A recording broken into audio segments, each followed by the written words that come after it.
my name is Luke Bearden. I'm a senior lecturer in autism at the Autism Centre, which is under the auspices of the Sheffield Institute of Education at Sheffield Hallam University. And for a long time, my obsessive interest has been autism, so I'm very lucky in that I have a vocation out of it, and I'm very lucky to be sat across from an individual who has a diagnosis of autism. Thank you. At common law, I go by the name Dream. My given name is Mr. Mark Graham Etherton, and part of the name thing is that I don't believe we're nouns. I think we're verbs, and therefore we're not a name, we go by a name. And I think that's one of the reasons that the name change evolved, because dream is also a verb as well as a noun.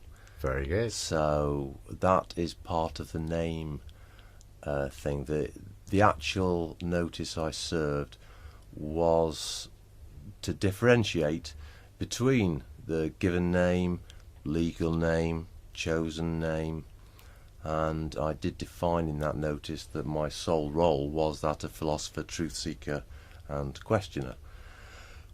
Whether I'm very good at it, I do not know. But there's so much. There's so much straight away just from that. So I listened to myself, listening to the words back in my head, and I said, you are diagnosed.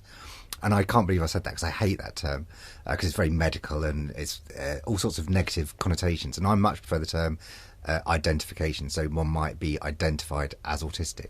And I think maybe there are parallels there in terms of you recognising, or your philosophy of a name being a verb. In a similar sort of sense, in an analogous sense, I see an identification of autism as being a descriptor of the identity of a human being, which is very singular and specific to that human being. Mm. So it's not a collective. It's not saying all these individuals are the same, we'll put them all under the same umbrella. But I think there's something within the autism community, certainly people that I talk to, people like yourselves, for whom that identity is an incredibly important one.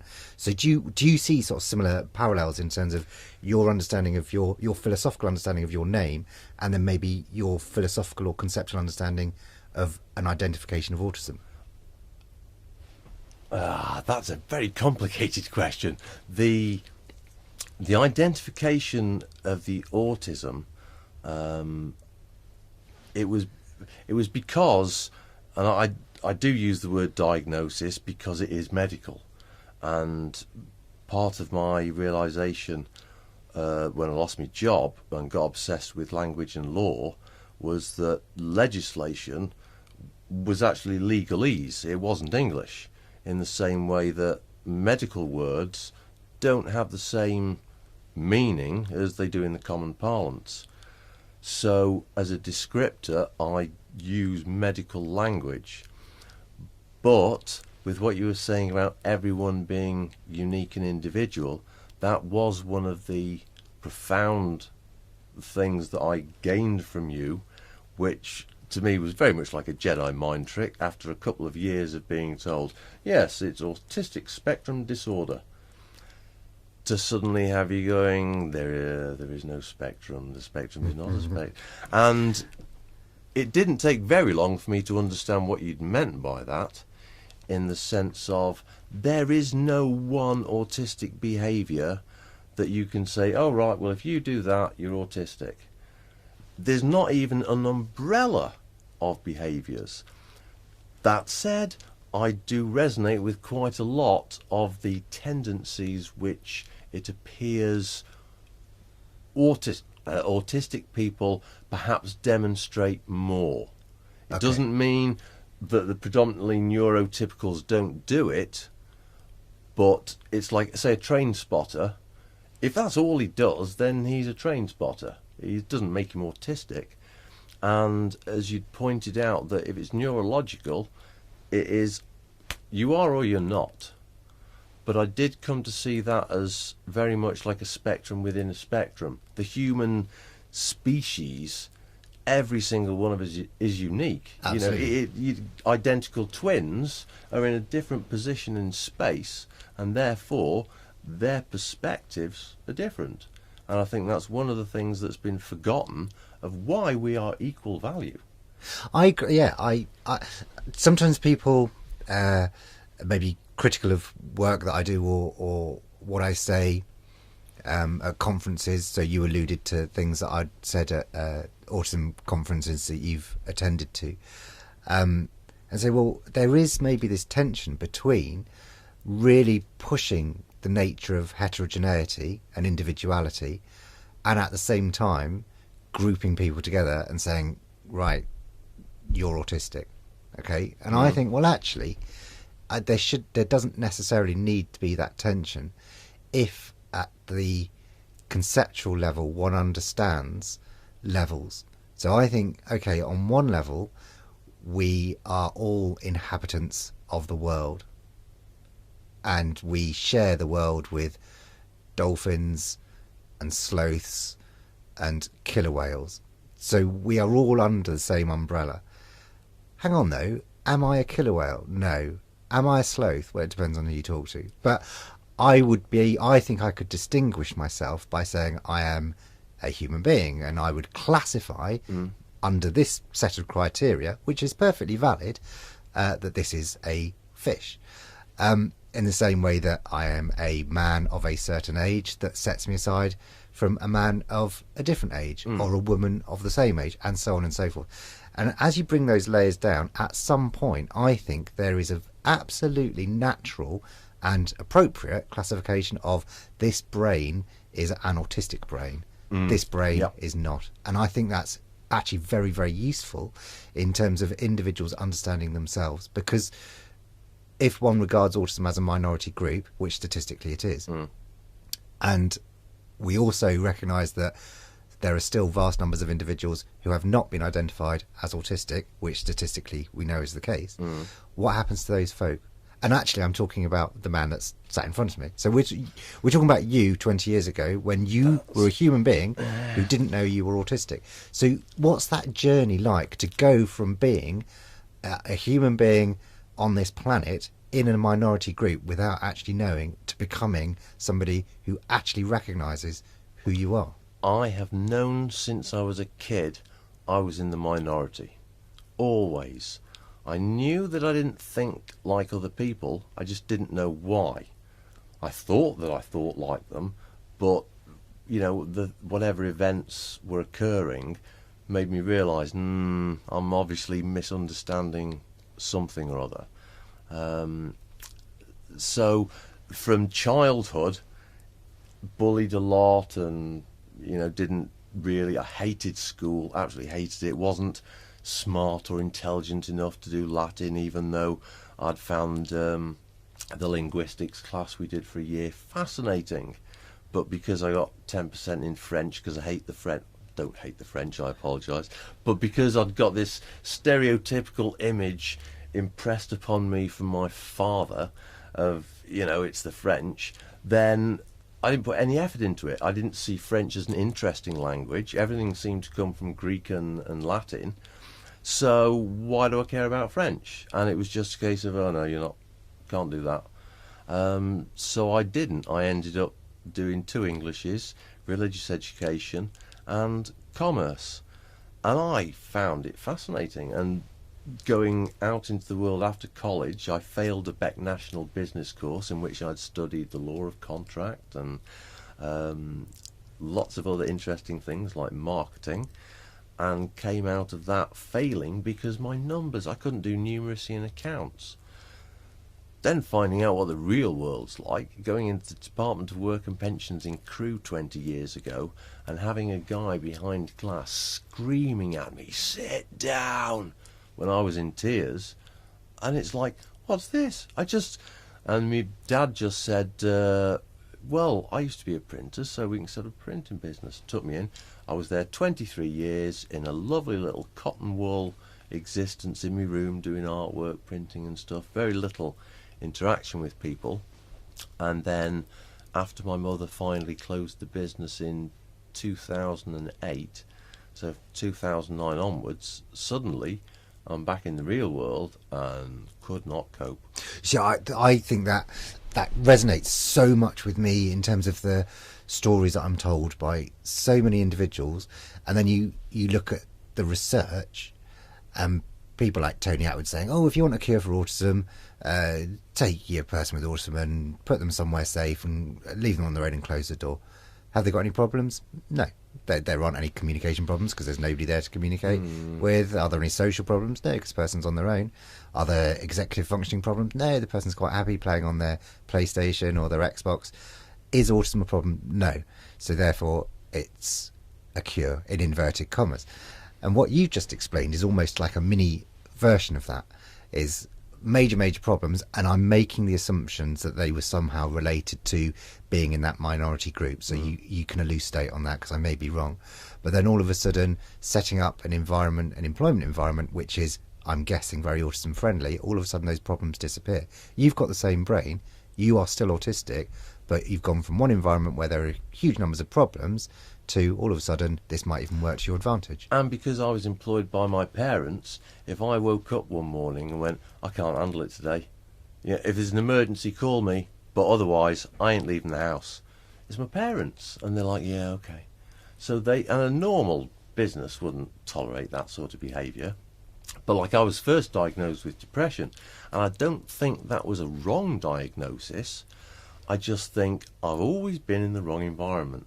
It was something I thought that would make a nice T-shirt, and again, it was after sort of thinking about some of the things that you'd said about autism itself is not a disease, and it's like, yeah, totally agree. I'm actually relatively happy with me, but put me in the wrong environment, it'll kill me.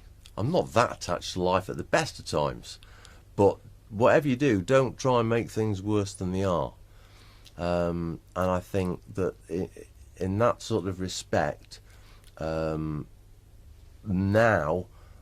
I feel very much like, well, now I've been sort of diagnosed with autistic, and it's not me, it's the environment, stupid. Have that as a T-shirt. Put me in the right environment, I'll flourish. I can add to the community. I can. There's so much that I feel I could add, but circumstances don't seem to present in the right way. And I mean, I really feel that I really wish that I was passionate about autism, but I'm not. It's just my experience, and it's nice to now have a label. And I know that you prefer condition than disorder, but there's no benefit in having a condition. That's the thing. When you get onto the legislation, they use different words. Yeah, I agree. I mean, I think language is very important to me and to you. We've had some very interesting conversations, in inverted commas, via email around language, linguistics, usage, and so on. When it applies to the autism field, I don't like condition either, because I think that it still has medical connotations. And I do want to make it clear, I am talking about autism. I'm not talking about autism plus comorbidities. I sometimes get criticised by people saying, well, you don't know enough about autism, it's incredibly disabling and it's hugely problematic. And I don't disagree with any of that. I know autism is massively disabling for some individuals. I think that actually the word disability, now there's so much debate about what constitutes disability. I think actually I'd much prefer to talk in terms of relationships with disadvantage. Is an individual disadvantaged by being autistic in this particular environment? If so, we need to do something about it. Yeah. Actually, autism, I think, is a massive disadvantage in the majority of environments, because the world has been set up not for autistic people. So by definition, they are going to be at a disadvantage, I think. I think there are also other situations whereby being autistic can be a massive advantage if society understands what the needs of the individual actually are. That doesn't make anybody more or less autistic, and that's where I start sort of disagreeing maybe with other professionals in the field where they might like to say, well, this person is severely autistic, or this person is mildly autistic, or That this press person, one of my buttons. and I can't, I don't understand that, because Yeah. I don't understand how you can have one individual who might be suicidal in one environment, or self-made millionaire in another, and I know those people. Or even one morning being in a situation where I'm happy and comfortable and doing something that other people are going, oh, thanks for doing that. Then in the afternoon, being in an environment that I'm not wanting to be in, feeling very uncomfortable. Next minute, I've got an adrenaline rush, having a panic attack, and I've got to go. And I haven't become any more or less autistic. It's only the circumstances that have changed. I mean, interestingly, I do remember thinking that depression, that's only a perspective. However, I don't know whether you can actually consciously change that perspective. If I wake up one morning, the world hasn't particularly changed since the previous day, but it doesn't look the same. You know, that you wear the grey glasses and it's like, oh, it's all bad and things. Next day you wake up and it's gone, and it's not like any variables that I'm conscious of have actually changed. It's just how I am in the moment. I'm not sure where I was going with that. I've lost myself now. Well, I was just thinking, I don't know how long we've been talking, but I almost feel like doing the conventional thing of saying, oh, hello, nice to meet you, because I've never done that with you. I was thinking about it when I was on my way into the studio, and I was thinking, I don't think we've ever been formally introduced. I just sat next to you at the beginning of a conference and started talking about cannibalism, and our relationship has developed ever since. So nice to meet you. Nice to meet you too, sir. I'd not thought of it like that either. I mean, I'm not a particular fan of convention, and I suspect you're not either. But what I'm genuinely interested in, I'm so interested in your perspective, and feel free to be as honest as you like. How do you see our relationship? Because it's odd. That's for sure. In terms of against a set of convention, anyway. Yeah, well, yes. I have a very bizarre view on what this thing we call reality even is. So, for me, when I started to realise back in 2009, when I was looking into language and law again, a lot of manipulation done to our language in the Middle Ages and the Enlightenment period, and I started to think, wait a minute, I studied the law of contract in 1984, and the Shakespearean theatrical terms, a lot of those are the law of contract. So it became very sort of curious to me that we're using these words like performance and acting, and they're the same as in a contract. So, you know, you have to perform. If you don't perform, breach of contract. And as I sort of started following that line of this is theatre, so much more, and it could well be that I use this as a defence mechanism, in the sense that if I actually believed any of this was real and just it, I'd top myself now, because it's pointless. But I realised that, well, we create the points. Everything's an arc. We're moving on an arc, and the moment we observe, that's the collapse of the wave function, we create a point, and then it's gone again. So being ahead of the curve most of the time has made it rather difficult for people to understand me. But at the same time, it's like, no, they knew hundreds, if not thousands of years ago, that this thing that we call reality, it's theatre. It's acting. That whole thing about personas, the thing is that you and I talking now freely, we're demonstrating an aspect of our characters to each other. If we brought a third person in, the dynamic would change and we'd see a different aspect of our character. It wouldn't be that we were being fake or not us, it would still be our personas. But I think of it as like a rotating diamond, that character, self, ego, mind thing. And therefore, depending on what light is shone upon it, depends on what light is reflected back. So, as an autistic person in a comfortable situation, you're going to see some nice reflection from that diamond. But put me in awkward situations, and the light that I'm experiencing is going to come out sharp and jagged, and people are going to think, "Oh, stay away from him." Well, that's one of the things that I like about our, again, in inverted commas, relationship. And I'm going to push you on it because I really want to know what your perspective is. One of the things that I've always found from you is that level of absolute honesty, and that's only my perception, but I believe it to be the case. It is a conscious effort, right? So if I get into a debate with you and we have a conversation about whatever it might be, often with some philosophical bent, but not necessarily, and usually about autism, but not necessarily.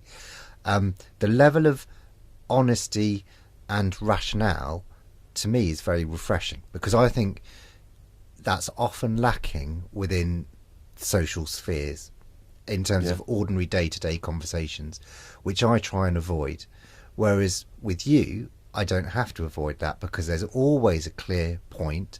There's always a medium of double interest. So I would feel perfectly happy to disengage and say, Dream, I couldn't care less. Yeah. Knowing that you would be, okay, fine, I'll go and talk to myself or somebody else. Yeah. And that to me is hugely refreshing. And I'm not sure whether or not you know how few and far between, certainly I experience, individuals with whom I can have that sort of relationship. I know that you are few and far between because of the same situation for me. You know, I've always enjoyed the philosophical conversations, the intangible stuff. And I know you sort of pressed me on like what I think our relationship is. I don't know. To me, you're a guy that I've met that I might put on a little bit of a pedestal, because you're definitely intellectual. You have, you appear to have a very wide range of experience which you can draw from, and the conclusions and rationale that you present make sense to me. So all that sort of stuff is great, but relationship-wise, you're like a sort of a voice in the fog sort of thing. It's a literal meeting of minds. That's how I feel. I'm better at typing than speaking, because it allows me to sort of go back and think, oh no, just need to tweak that word, or spelt that wrong, that sort of thing. But it's something above this level of reality. That's how I see our relationship. It's not in any way sort of tangible, or it's not like we'd sort of hang about and stuff. You wouldn't invite me over for a dinner party or that sort of. Well, you might, but I'm just unlikely. Whatever our relationship is, to me, it's not on a physical level. That's interesting in and of itself. Again, raises loads more questions. I used to, well, I didn't, not necessarily used to, still do to a certain degree. I find relationships very, very difficult to judge, for want of a better word. That's not the best word. It goes back to what you were saying about tangibility. How can you somehow place a clarity of value on a relationship in terms of understanding what it means? And when I was younger, I started working out whether or not I enjoyed a relationship with another person based on using my imagination and thinking, if that person was to die, how upset would I be, and in what way, and using that as a measure of whether or not it was a good or bad relationship. See, that sounds quite reasonable to me. Good. Yeah. If I've ever disclosed that to other people, I get some funny looks. I still think there's a fairly strong rationale behind it, I think. But if I didn't have access to doing that, how else would I understand relationships? See, That's a very difficult one, because I've actually never had a relationship, I'm using air quotes, in the sense of a partner. You know, I've never had a girlfriend properly or anything. Doesn't really worry me, but when my father died on 5th of January 2001, that was the most profound experience at that point that I'd ever had. And I didn't even get on that well with the guy. But the finality of it was very peculiar, and it was a very difficult time. And see, that's the thing. The only other person that has really had such a profound effect, talking about the death, is my friend Skippy, who she ran Sue Skips, was well known locally for a couple of decades. But she was so much more than that. I mean, I'm convinced that she was a female Asperger's because I got on so well with her. And she ended up getting a master's degree in counselling and psychology. And she was the best counsellor I've ever had. You know, the empathy that we could share, I've just not experienced that from anyone else. And as I don't know whether I mentioned it or not, but the synchronicities, I have sort of claimed to be a student of synchronicity, because I do think that the universe sort of talks to us. And I don't necessarily mean that in a religious mumbo-jumbo sense. I think it's a feedback loop.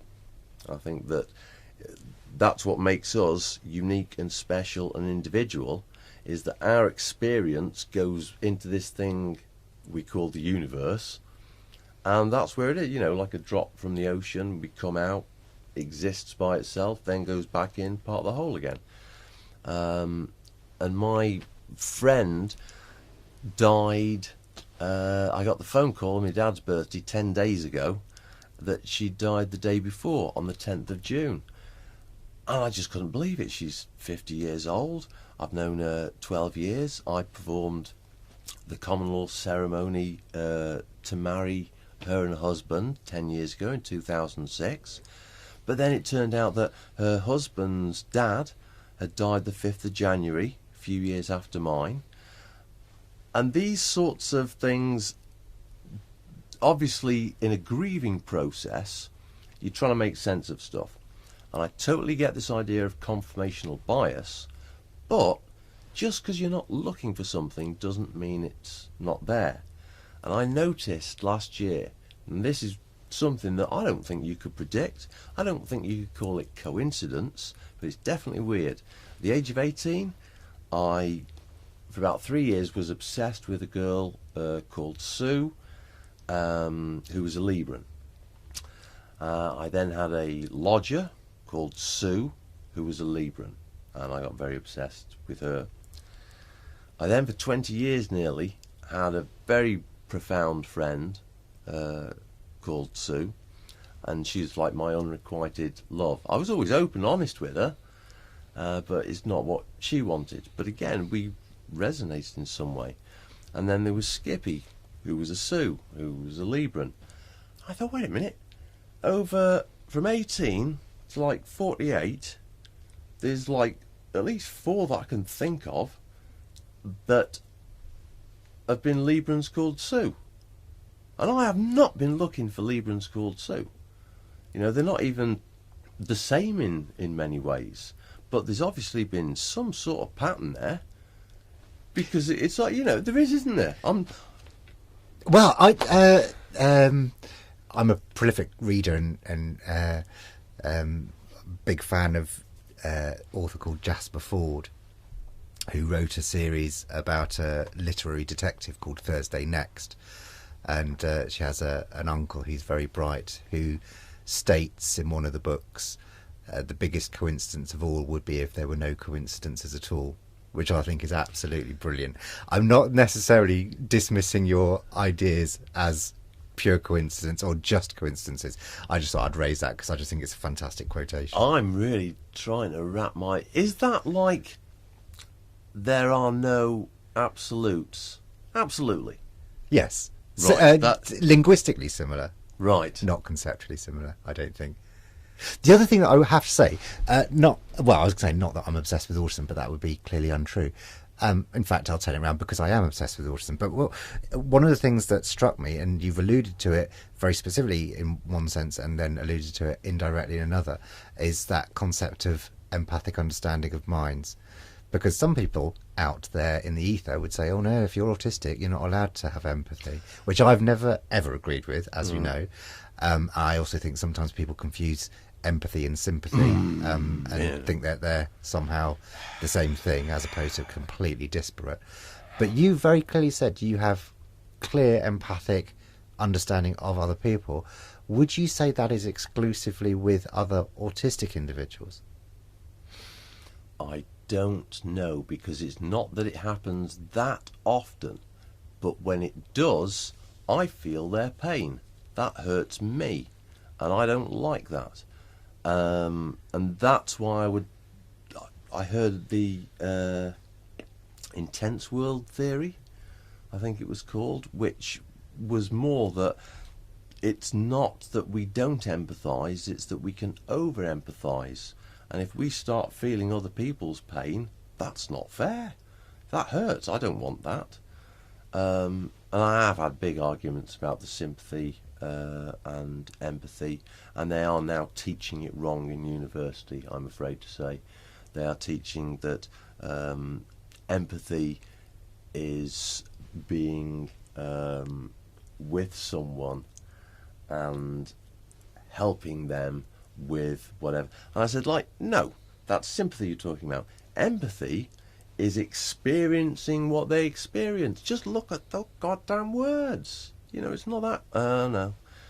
Big argument with my sister because she's doing a university course. But that's the thing.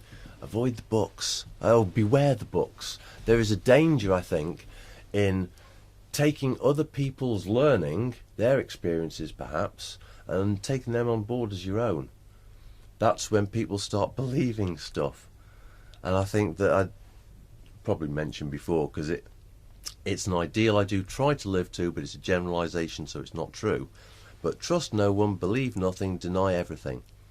Now, that trust no one includes yourself. You can't always believe what you see, or can't trust what you see. And the believing, as soon as you start to believe, it ceases to be an opinion. You've got some entrenched need to defend it. And I'd much rather just have opinions, so that if someone shows me evidence to the contrary, I go, oh, okay, I was wrong. I'm quite happy being, wrong if I've learnt something. But that was something on the autistic thing that I feel that the people I've met with whatever this different way of thinking is, tend to have a desire more for truth and honesty. And I've got no idea why that is. And I know that mine's partially selfish, because I'd realised at the age of 17 when I used to, as they said in the Blues Brothers, it wasn't a lie, it was bullshit. And I just, for entertainment purposes, would say made up things. But I told a story about the first girl, Sue, Spider, her nickname was.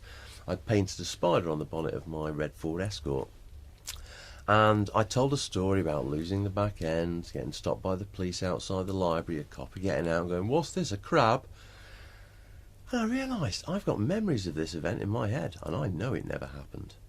And suddenly it was like, wait a minute, if I consider myself a truth seeker, then what's the basis of my comparison? If these things in my head, if I can't trust them.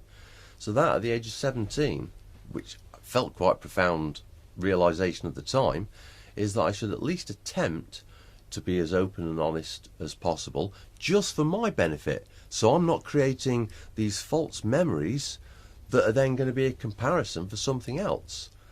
So, not that I'm trying to say anything profound, but to me that was part of where the honesty came from, for my benefit. Do you think?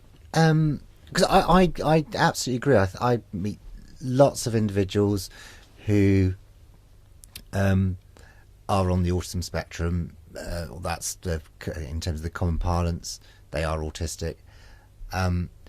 For whom they would also abide by that sort of truth-seeking philosophy. Do you think in this society that's counterintuitive in terms of it being harmful, though? Counterintuitive? Harmful to whom? To the truth seeker. Because I know individuals who are determined to strip life back, if you like, to those elements of right and wrong, moral or immoral, just and unjust. And I do genuinely think that it's a very common characteristic of people with autism. So I'm not saying every autistic person is like that, of course, but I do think that there is a higher degree of inclination to engage in that sort of activity within the autism population compared to the predominant neurotype. But a lot of those individuals will say trying to do that is harmful to them because society as a whole doesn't seem to like it. Yeah. Isaac Newton, fascinating chap.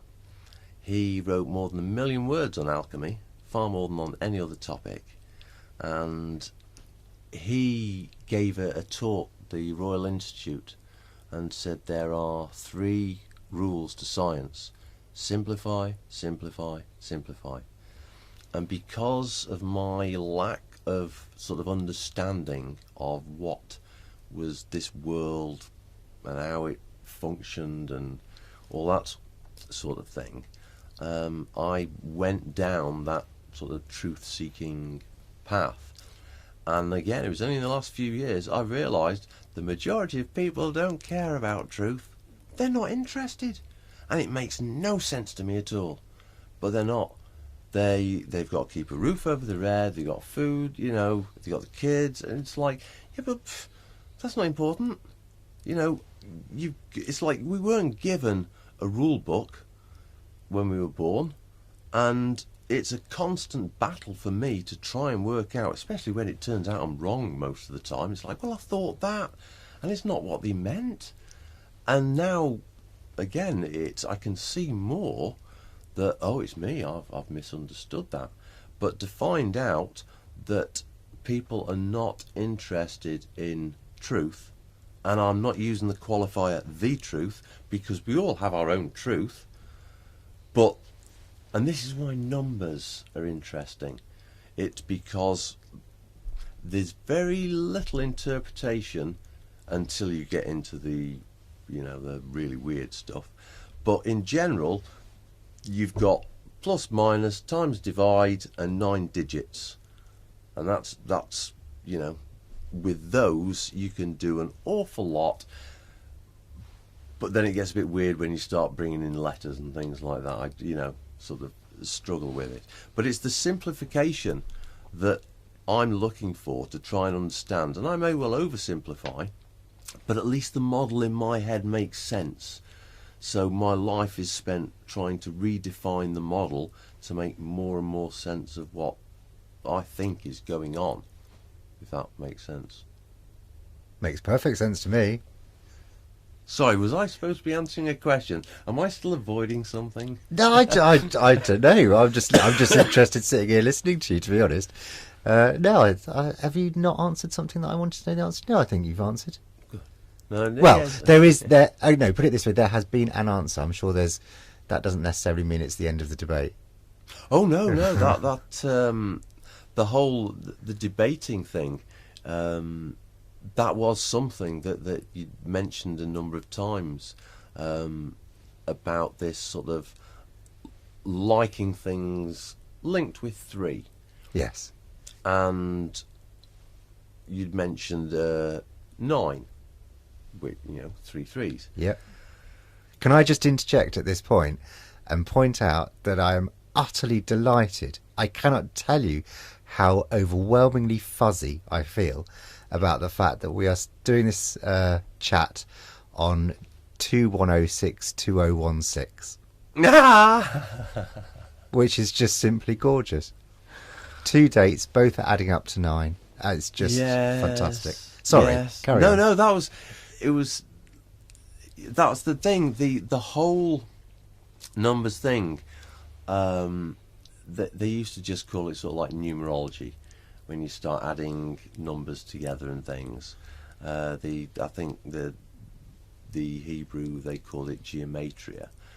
And a couple of years back, I found out that in computer science they do the same thing, and they call it a digital root, because there are patterns within patterns. And when I found that out, that freaked me out, because again, most people don't know. You know, they may have heard of the Fibonacci sequence, but to see this bizarre 212 pattern going in a figure of 8, it just, like, why isn't this, you know, suddenly it's not going on into infinity. It's a repeating pattern that you can't predict until you perform the function. And I think that's this is one of those misunderstandings with chaos theory, that it's random. No, it's not. It's a feedback loop. It's like x equals x plus 1, and then the x plus 1 becomes x. Well, that's why when we've had discussions online in the past and talking about chaos theories and fractals and repeated patterns, I adore patterns. And I think my is love the wrong word? My love for the number 3? No, I don't think that's overstating it. I think my love for the number 3 came partly because I was so young when I discovered the delights of the patterns within sequences of 3s. And I'm talking really young. Right. I was a prolific reader, and actually much of my understanding of language comes from reading, which is why I used to make so many mistakes phonetically, because I used to pronounce words phonetically as I was reading, because I learnt the word as I was reading, and people had no understanding of what I was saying, and then I'd show them the word and they'd say, no, that's colonel, not colonel or whatever. But I came across the sequences of number 3s, and I remember I must have only been about 6. I hope I was 6, being 3 plus 3. When I discovered that any number, however big, if you added the digits together, if they were divisible by 3, then that number would be divisible by 3. And I was utterly blown away. And then taking it further, that you take any number and then plus or minus any number and add those 3 together, then it would be divisible by 3.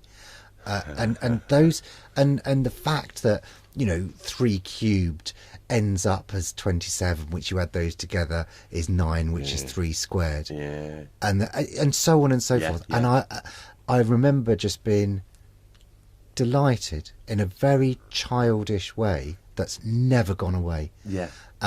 And as I've got older and become more conscious perhaps of patterns, and I like patterns because they are tangible, and my life has many patterns running throughout it on a day-to-day basis that are just mine. They're not anybody else's. So I'm in control.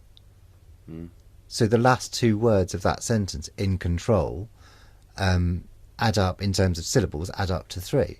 So there are 3 syllables, and I deliberately did that, and I have control over that. If I'm writing, I can write in multiples of 3 if that's what I choose to do.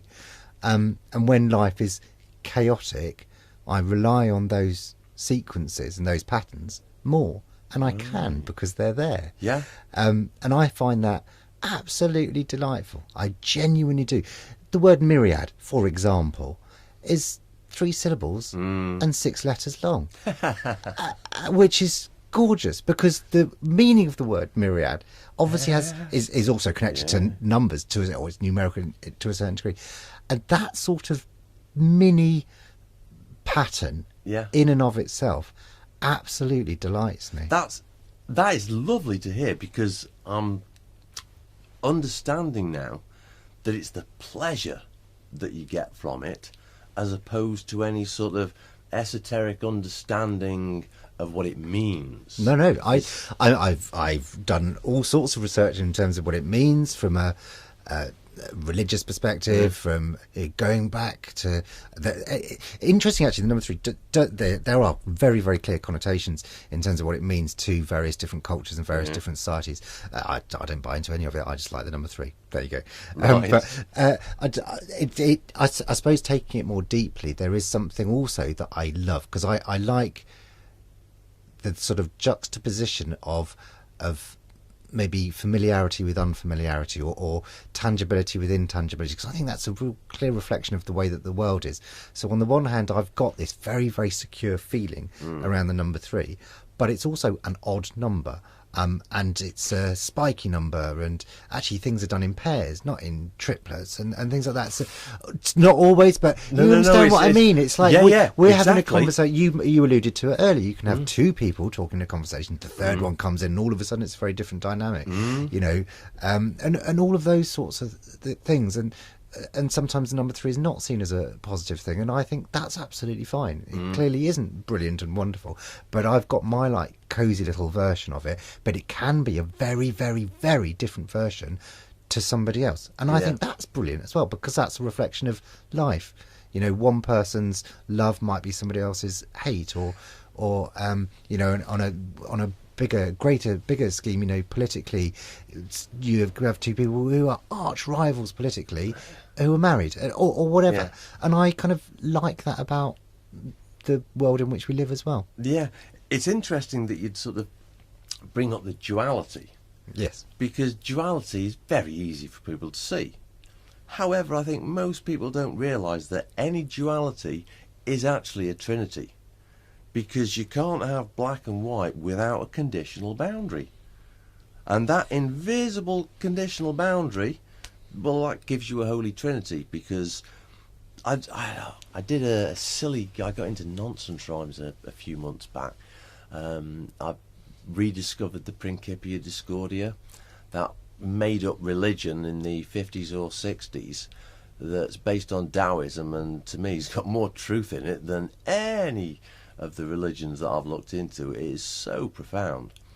And they talk about the law of 5s, and that is one thing that sort of smart people look at the Principia Discordia and go, oh yes, well what they're talking about there is confirmational bias, that if you start looking for 5s you'll find them. But if you look at what it says that any number is linked up directly or indirectly, and as soon as you've added that, it means well, of course, absolutely, that's it. But it was brilliant. But I wrote this little thing which was 0 divided created 1, an inherent 2 makes 3. The law of 5s is nothing more than seeing 3's duality. Now, I know it's a nonsense rhyme, but it did turn out when I started drawing a circle and the division, and you bend it out and it's a 1, and well, 1's got 2 ends and all that sort of thing. It's like, ooh, I don't know whether this is clever or mad, but like I say, there was a pattern that I could see. But that's exactly it, isn't it? It's that, again, it's that juxtaposition. Is it clever? Is it mad? It's and I feel really strongly about this. It's like when you were saying earlier about you've got black on the one hand, white on the other. That's a finite pattern. You've got a line that's black at one end and white at the other, so it's finite. But it isn't, because there are infinite shades of grey within.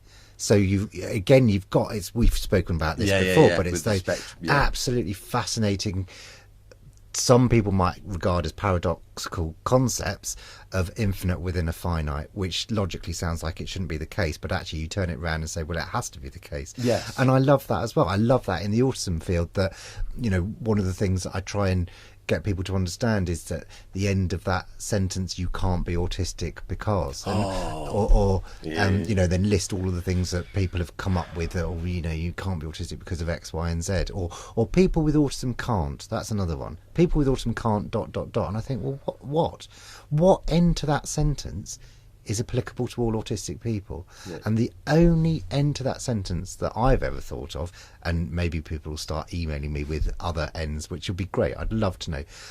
I think the only valid end to that sentence that is applicable to all autistic people is autistic people cannot not be autistic. Yeah. Which I think is valid. Yeah, totally. To all autistic people. But I can't think of an end to that sentence that other people have said, oh, you can't, people with autism can't, I don't know, be employable or have a child or whatever nonsense people have come out with. Yeah. That people do come out with, unfortunately. And I think that it gives a very wrong picture to the individual with autism. But autism is one of those fields that fascinates because of, on the one hand, that tangibility, this is a cognitive state, and on the other hand, which might be the finite, and then on the other hand, the infinite, in terms of the variations of that cognitive state. You're always going to learn more the more people you meet, which means you're never going to have a boring day. But yes, I can appreciate that. I mean, that's something else that I think it appears, from my limited perspective, that autistic people perhaps have more curiosity. Now, I don't know whether that's something that would be borne out in research at all, but it's something that I had, my father sort of instilled in me. The people that I've been close to have had a curious nature. People who aren't curious, something's not right to me.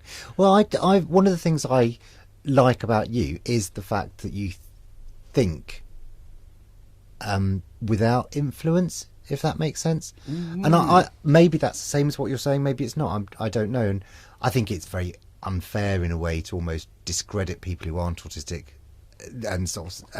or it's almost that insinuation, isn't it? If you're not autistic, you're not a curious person, which clearly isn't the case either. Exactly. Yes. Yeah. But maybe it's instance levels, or maybe there's a greater chance of being a deeper thinker if you're autistic. I don't know, but I think for me, what I do think is perhaps fair to say is that lots of autistic thinkers that I know refuse to think under societal influence. So they will be maybe, in a sense, purer thinkers, or they won't take into account things that the predominant neurotype almost automatically take into account as being part of a broader society. So I think the influencing factors, it's not necessarily about the depth of thinking. I think the influencing factors over how one thinks might differ. Yes, and I do understand that, because even in different sorts of contexts, I had a Canadian friend that after my father died, he had been passionate about the space race, and we'd got a picture of Earthrise when Apollo 8 went round the Earth for the first time and took the first picture, and for 10 years that was on our wall, and great pride to father. So when he died, we thought, right, we'll put that picture on the back of the order of service, because it meant something. I'm not sure what exactly, but it meant something. And a few months later, this friend in Canada didn't know me, never met. She was at a hunt camp with a husband, and a person that she didn't know walked over to her and said, I'm a bit psychic, do you mind if I have a word? And she was like, right. And he says, you've got this friend in England, he's a lot older than he seems, loads of generic stuff which you can... But then he ended saying, ask him 2 questions. What picture does he look at when he's on the phone? And what does third rock from the moon mean? That's a curious question. And I'd received this email at home, and I'm looking at this Dr. Feelgood picture, and it's like, Got into work, someone buzzed through and picked the phone up and suddenly realised that right in front of me was a picture of Earthrise that I'd found a few months before Dad died, and stuck it on the wall. And it's like, that's weird. And then it clicked what that picture I was looking at was. It was the third rock, the Earth, but it was taken from the moon. So third rock from the moon, which is an odd thing to say, suddenly, because of that picture, meant something, and it was like, whoa. And I'd said this to this woman, and she said, oh, do you want me to find out what else he knows? I said, no, you don't. He doesn't know anything. However this universe works, I didn't even try and interpret it. I didn't think my dad was hanging around trying to give me messages or anything. All I knew was that there was some weird intertwined fabric, which I wasn't really aware of, but I couldn't read that as a coincidence. There was too many sort of interlying layers, but from her perspective, it was oh yeah, ask him what he knows. You know, she was seeing it when you were talking about this other way of thinking. That's where standard, you go see a medium or a tarot reader or something, oh, tell me the future. And I don't see any of it like that, but I do see it as this beautiful interwoven fabric that makes very little sense. And like you said about sharp, there's some nasty sharp bits in it at times. But it's there. And sometimes I can see patterns, sometimes I can't. Back to the 3 again, just briefly. I try, or used to, do meditation. And I got these 3 digits, 147, came into my head. I was like, right, let that go. And then afterwards I'm thinking, I didn't get 147, I got 3 separate digits. And then I realised that, of course, the gap between them was 3, and if you added the 3 on again to 7, then you get 10, which is back to 1. So in those 3 digits, 1, 4 and 7, you never see 3, but it's everywhere within it. I think that's weird. So anyway, I googled 147, like it's got to mean, 147 snooker break. Yeah, it's nothing to do with that. Apollo 8 actually was in the air for exactly 147 hours and 42 minutes. And of course, Douglas Adams, Meaning of Life Universe and everything. And I was very happy with that, because it's like, Apollo 8 again with Earthrise. And I've got no idea why I'd get that 147, or the coincidence of those numbers, meaning something years apart. But to me, it's like, no, there's a fabric here, and it's so difficult to deny. You see, I think that's really interesting. Sometimes people ask me about should I let my child behave in this particular way? Is it okay for my child to behave in ways that are unconventional? Children with autism, this is. And I think, okay, well, the question is, what is allowed within conventional society? What is deemed appropriate or inappropriate? And almost behaviour modification as a result of that. So who are you trying to please? Is it your child, or is it everybody else?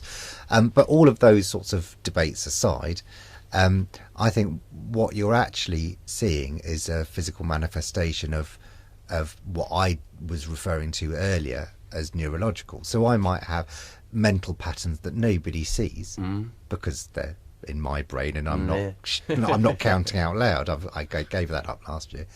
And actually, is there any difference, really?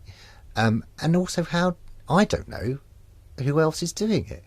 But whenever I've said it to people, so I sometimes, I don't know, if I'm getting overexcited about the number 3, I might blurt out that, I don't know, when I got married, I wrote a speech for my wife, and it was 369 words long.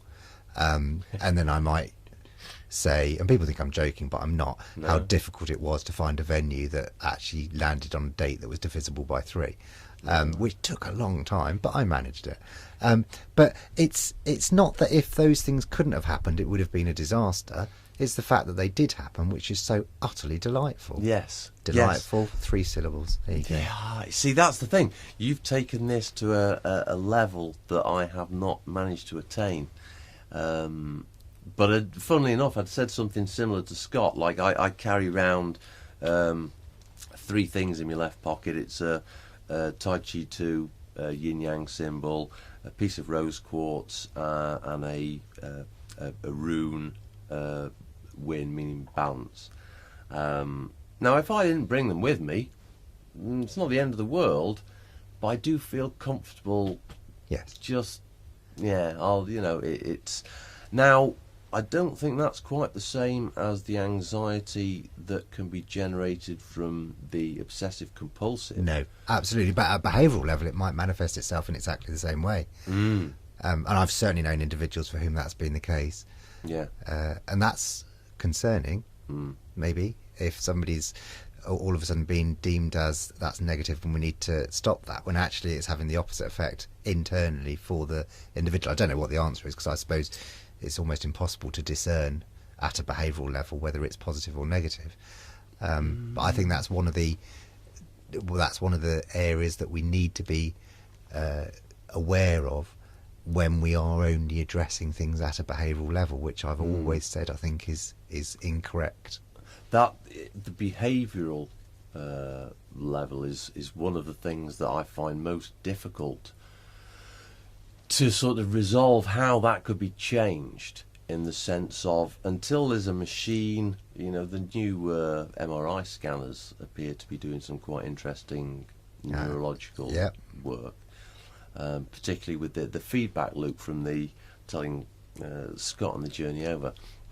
There was a Horizon documentary, and these people that say, oh, I need to put all the red cups on the left-hand side, that's got nothing to do with OCD, because the mechanism that it appears to be now is, to take the crass example, but, if you get dirt on your hands, I think it's the amygdala, don't take any of this as true, but I think the program said it was the amygdala, it sends the message to the frontal cortex then decides about potential dangers, recognises, right, dirty hands, wash hands, sends the message back to the amygdala, job done, sorted.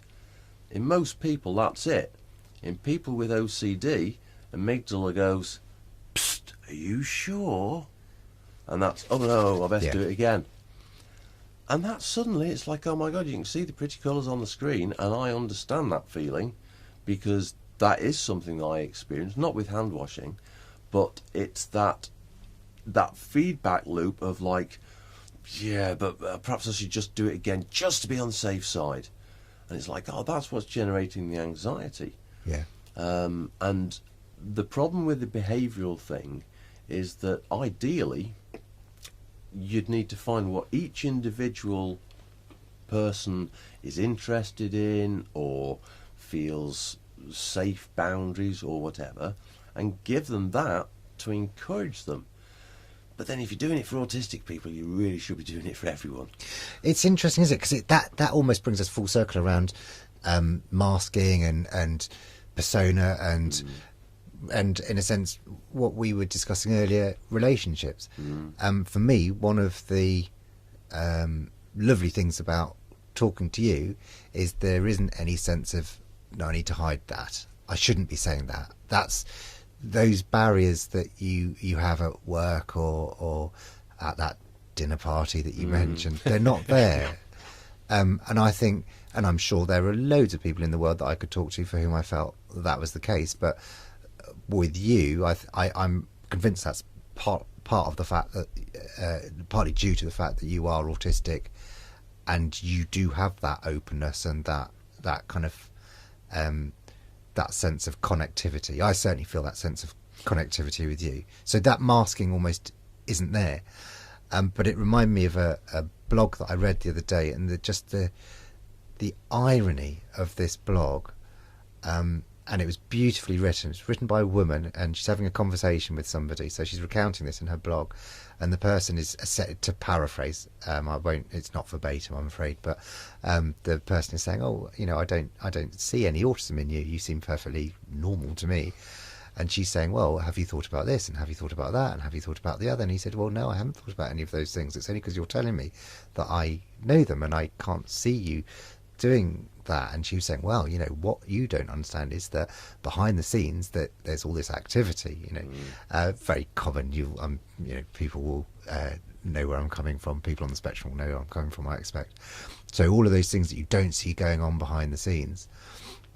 And then she turns it around and says, well, if you were to come and watch me, and I didn't know you were watching, when I leave you and I go home, And all of a sudden, you'll see me bouncing around the kitchen and making origami swans over and over and over and over and over again, and then talking to myself, and then making certain high-pitched noises because I like the sound of them. She said, you would see a very, very, very different picture. And he said, yes, I would. And she said, and the irony being is, that's me. That's me without any mask on at all. And the fact that every day I put an enormous amount of intellectual effort into putting in this mask leads you to think you can't be autistic. Yes.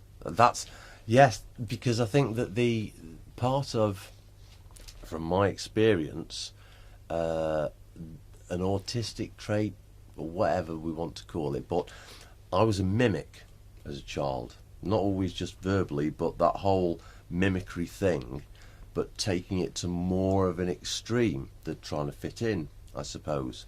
And the more that I've read these days, and the more I think about, like, my friend, her acting skills just covered it.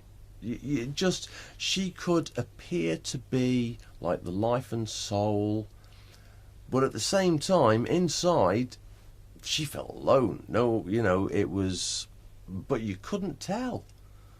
And that was one of those things that, in a sense, that was something you did say that really surprised me.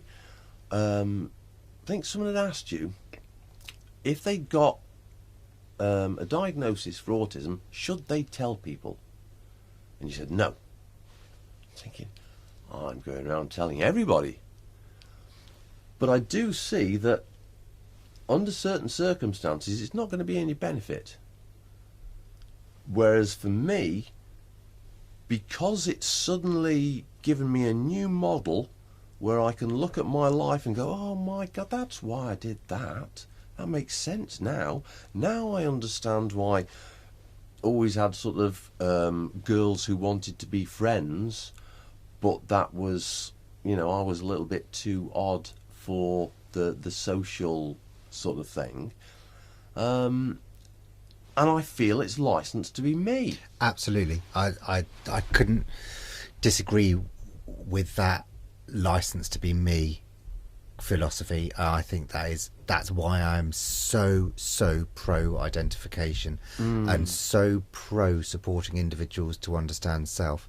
In terms of the disclosure, just to contextualize that, my answer is no, in terms of don't go around just telling absolutely everybody the day that you got your diagnosis, because you can never take that back.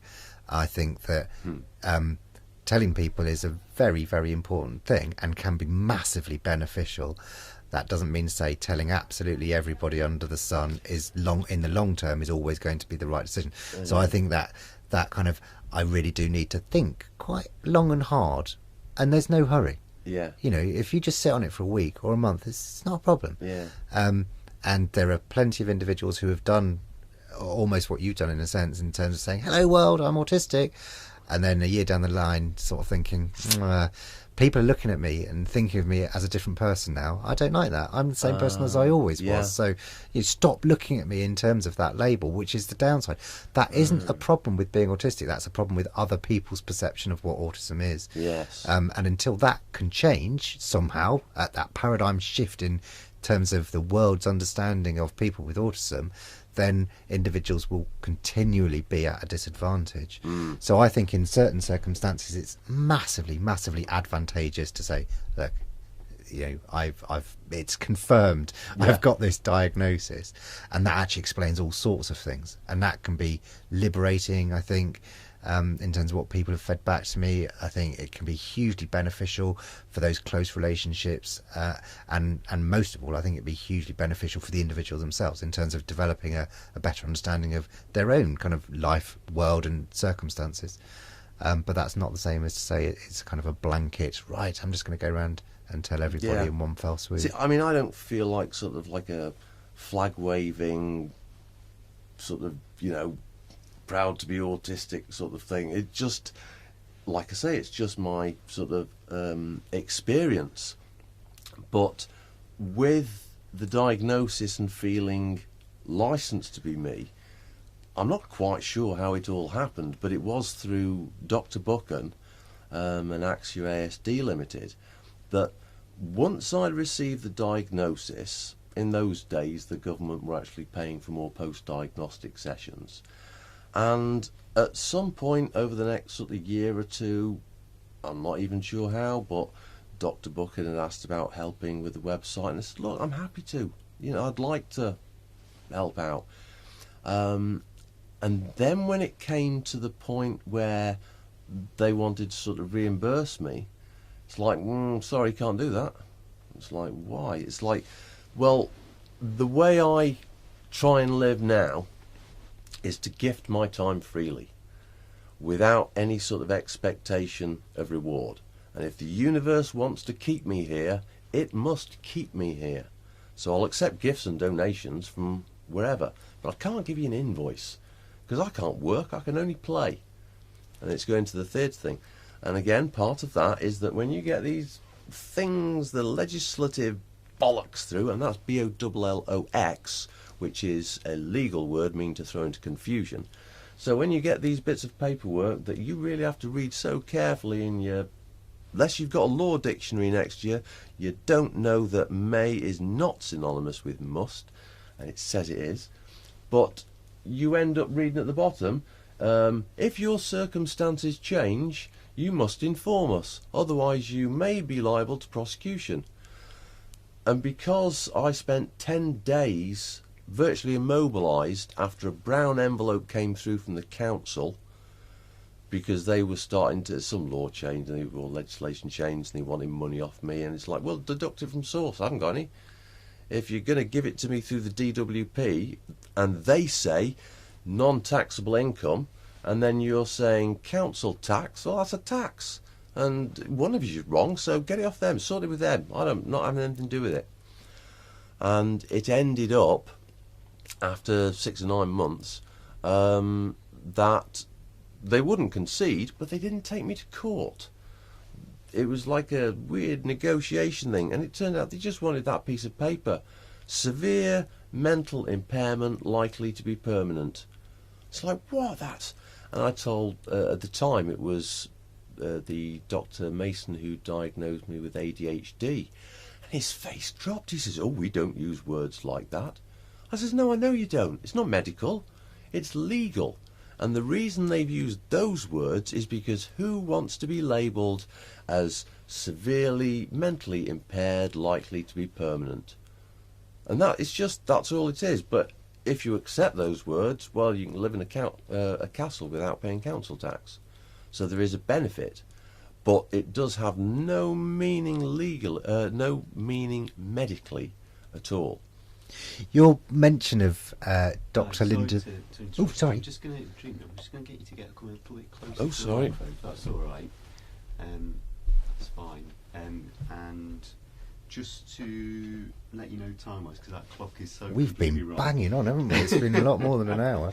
It's what time are we on now? So it's 7:20, and we can talk for about an hour and 15 minutes, just under.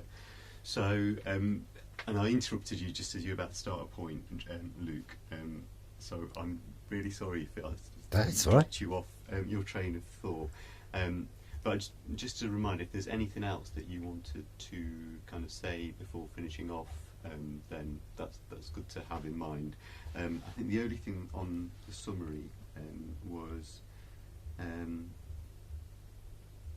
think we talked a lot about them, but I think you mentioned something about autism and criminal law, Dream. Which, if there's anything more you want to talk about that. All that was really was... But I'll maybe, if you want to finish your point there, Luke, that you were about to start, and then if there was something else you wanted to add and Dream, then go for it. Right. It reminded me when you were referring to Dr. Linda Buchan and Axia, which is her company, obviously, that supports adults with autism and provides diagnostic services and so on. And she very kindly invited me to come and speak to a group of individuals that had come through her services, had been identified as autistic, and she invited me along to give a talk.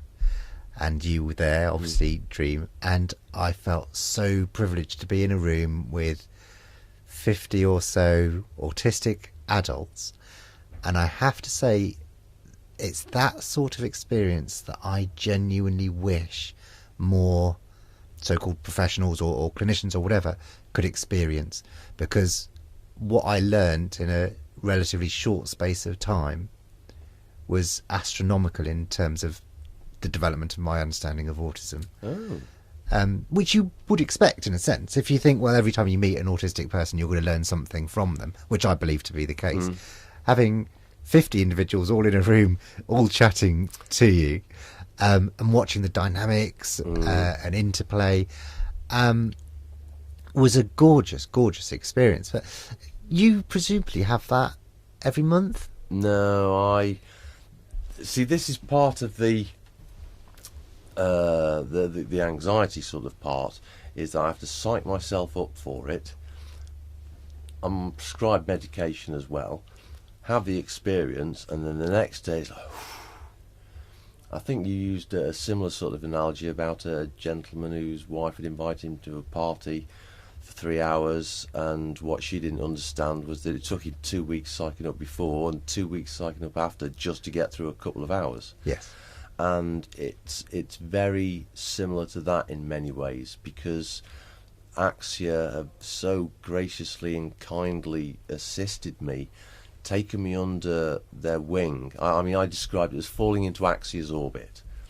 Helping a son Cal with the website and things, but their acceptance that, okay, for my sort of inner congruence to feel that I'm doing right, they accept the premise of gifting. And again, I can't see too many businesses that would sort of be prepared to look at that concept and understand. I mean, it's a little bit anarchic, if anything, because wasn't it the Spanish who were fighting off the Italians, who had a volunteer army, who were anarchists, and they all teamed in to help. But if you didn't want to fight one day, well, it's voluntary. And that's why I've put, because they kept saying part of the team, and it's like, oh, I thank you, but there's no I in team. I'm not a team player, and I managed to resolve that by having Team Axia, because there is an I in that, and I do feel part of the Axia team, and they've just been so wonderful, but it's also been so bizarre. I feel good because I'm helping, or feel like I'm helping. They tell me I'm helping. I'm enjoying the bits that I'm doing, but there's no contrived pressure. There's no feeling of, oh, it's just a job. There's none of that. And Linda even let me take out the 2 periods between IT, because it's not information technology. I haven't got a clue about that. It's just it. Don't know what it is, but if you ask me, I'll try and help with it. And that's all. And I realised that was something else that might be autistic or not, I don't know. But when I was at work, I had a phone call from a customer who was cussing and blinding at me down on the phone, and all I was doing was apologising. And look, there's no time to redo it a third time. And I just thought after that, I'm not taking a bollocking like that again off anyone. It's demeaning. It had reminded me of the Department of Work and Pensions, where they had the glass panels, and I know why they had them now, because I bet a lot of people would have attacked them. They refused to give names in those days, so there was no redress or remedy that could be sought. And just to quickly, before we wrap up, when we mentioned the legal part of autism, it must be very difficult for the autistic folk who come into situations that they're not used to and are not prepared in perhaps the same way that I am now as a card-carrying, and if I present that, it's a present, but you have been served, and you now have a duty to read that. And the difference between what you'd call natural law, that's the highest thing, gravity, whatever, if it exists, And then you've got your common law, which is the law of contract. This is all contract. If you decide get up and walk out, contract over. And then you've got the legislation, which is given the force of law by the consent of the governed. I don't remember consenting to be governed. In fact, in my public notice, I did claim to be born sui juris on the Midsummer Solstice, 1967. My birthday, very lovely that today is my birthday as well. But the sui juris, it's like sui suicidal. It's that phrase of I am just. It's the self-justness. And I am self-governing. People can tell me what to do, but I don't have control a lot of the time. You use the word passion instead of the word obsession, which I understand, but at the same time I have been passionate about something and it has driven me, but I'd have called it obsession. It then reaches a point where I've grown to hate it and I can't stop. I've still got to do it because it's a project or a mission, and then that passion has gone and it's really just an obsession, but it still drives me. I've discovered that without that, you won't drive me. You can whip me, beat me, try and teach me stuff, but if I don't care, it's just not going to sink in. It's that motivation, isn't it?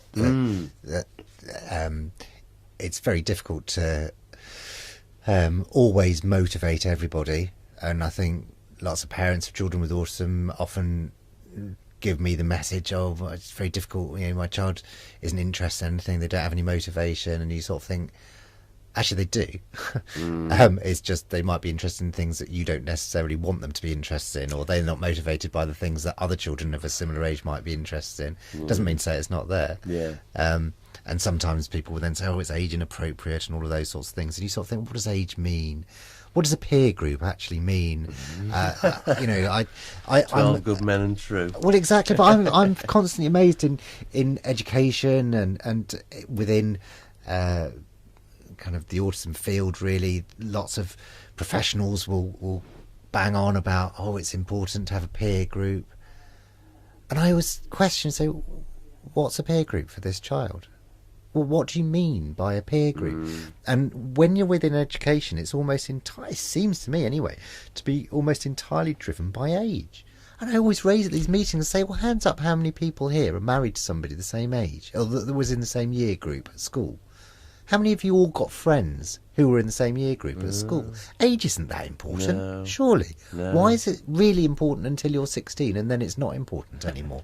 And it's this, it's always been done like that, so we'll carry on doing it. And I think that so many autistic people I know are able to read through that and just think, well, hang on, that's not an argument. Yeah. That isn't a rationale. That's just laziness or habitual, or you're not thinking, going back to what you were saying about being a deeper thinker.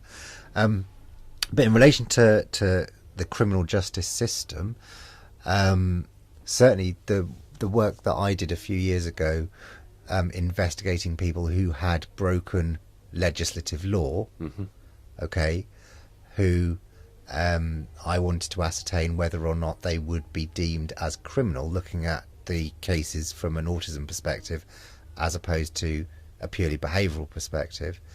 And realising, rightly or wrongly, and the work is publicly available, but I certainly came to the conclusion that there was a disparity, a quite clear disparity, and actually these individuals were certainly not always acting in a way that could be regarded as criminal from a human perspective.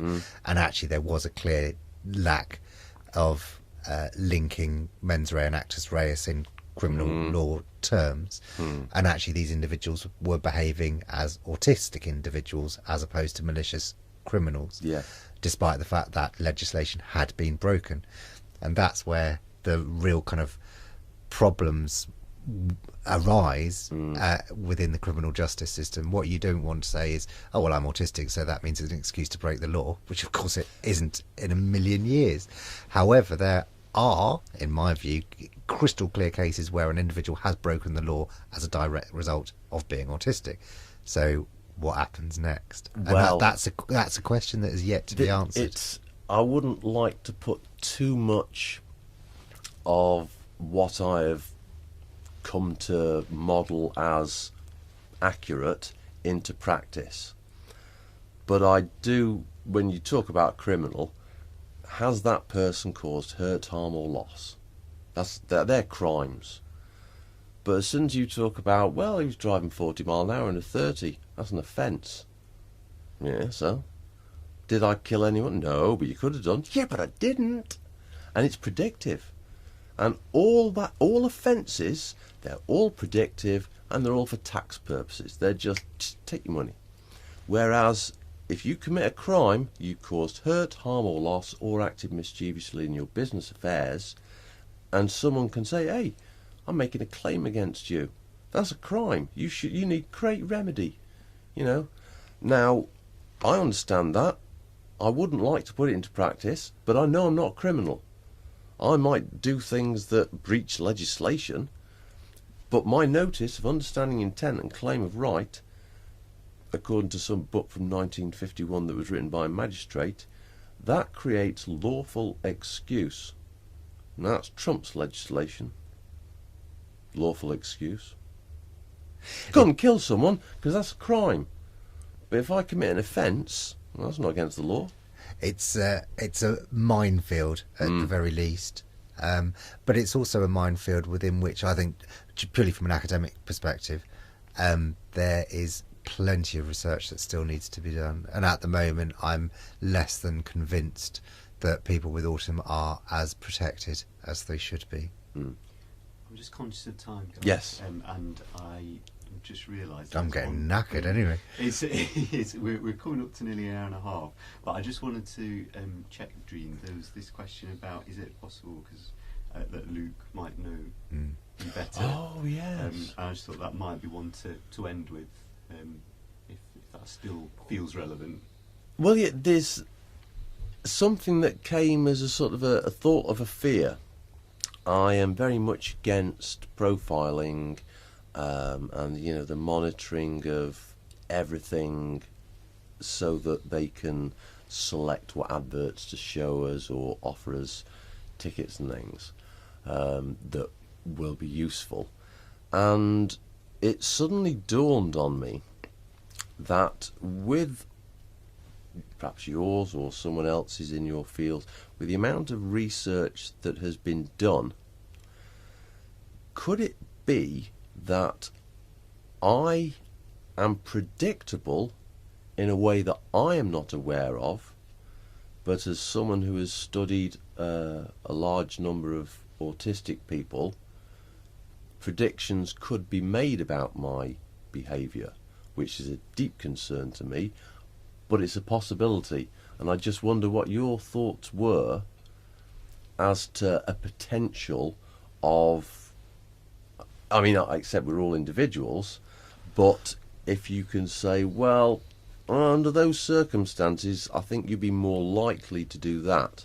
Yeah, I think it's a brilliant question, and I think it's something that all people who are working in the autism field need to be aware of, because I think the influence one has on an autistic person has the potential to be highly influential, positively and or negatively. So if I'm speaking at a conference and I know that there are autistic individuals there, I've got to be. I am responsible. I should be held accountable for what I say in terms of the potential impact that has on the audience, whether they're autistic or not, I suppose. But actually, you know, obviously in this context we're talking about autistic individuals, in the same way that any professional who's providing post-diagnostic support or even going through the diagnostic process and so on and so forth. I think the language that we use, the message that we give, everything needs to be carefully thought out to say, okay, what does this mean to this individual at this particular time?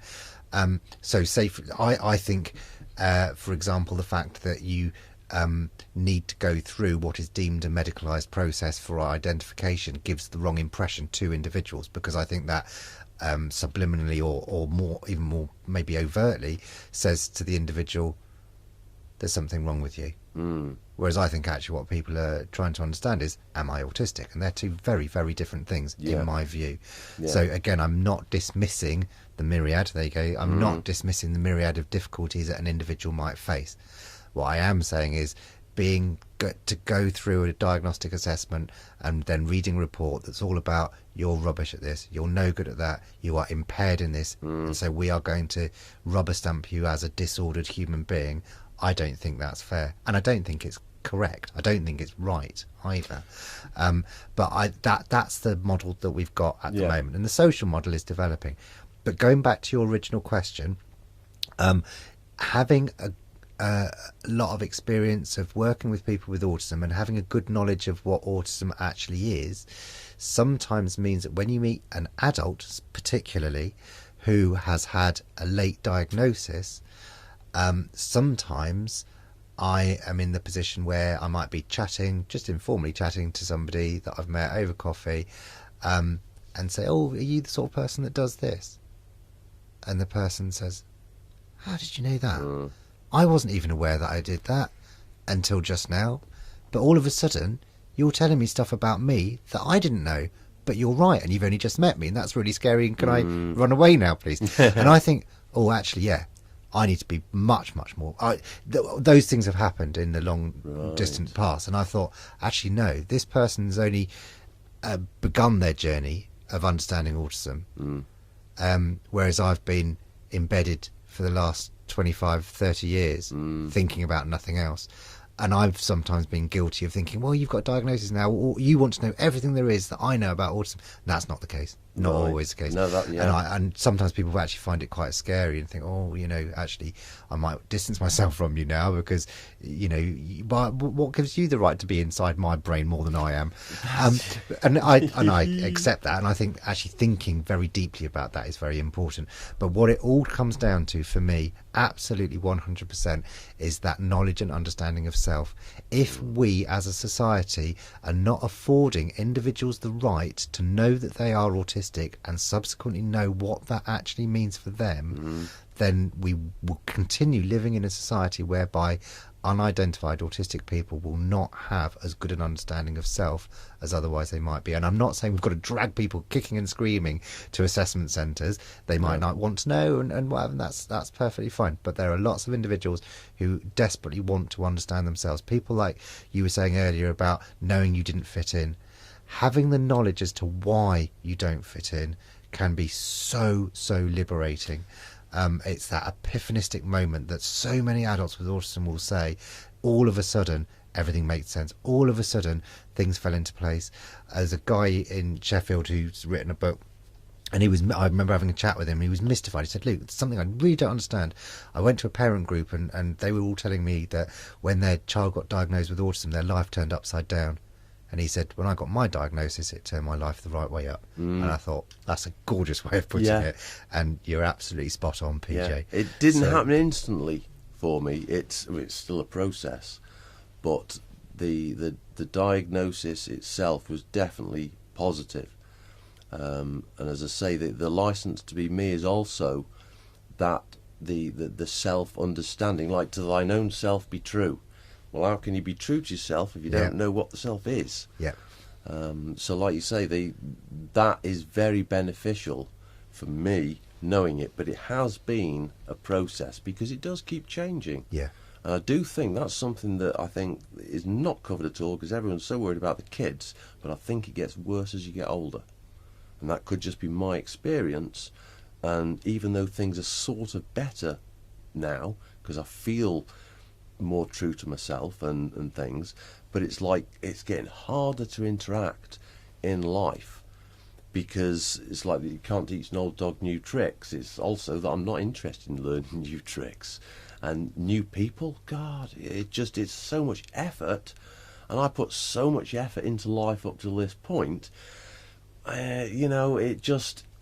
It's difficult to think put lots more into starting again at 50. It's just, it's too late to restart, but definitely feeling better about the situation and, well, just wondering how it's going to evolve. But that's the point, that it's not just you get your diagnosis, your world's turned upright. Might be for a bit, but then it might go the other way again. Absolutely. And I remember somebody telling me when I first started engaging in research in autism, and she sat me down and said, Luke, you've got to stop trying to solve all of the world's problems. This is the beginning of your research journey, not the end. And I thought that was so clever. And I think sometimes it's the same. Adults with autism who've had a late diagnosis will say to me, I've had to realise this is the beginning of the understanding of myself, not a culmination of it. Yeah, yeah. And it does, it creates a new start. Well, it's changed my life after 23 years. Hail, Eris. But yes. So finally, 2 things. No, it should be 3 things, really. First of all, it's been an absolute pleasure. Secondly, happy birthday. Thank you. And thirdly, looking forward to a continuation, as this is a starting point of our conversation, not the end. I cannot believe that I feel so privileged and honoured that you would have even thought of me to have a conversation like this. It's been such a genuine pleasure for me. So thank you to Scott, Carly's husband from Axia, who was kind enough to give me a lift and facilitate this whole experience. I feel very blessed and grateful, and I do too look forward to the conversation continuing at some point, and maybe next time it will be with a brandy in front of a warm fire. I imagine I shall meet you online in the very near future, as is our want. Well, it makes life easier that way.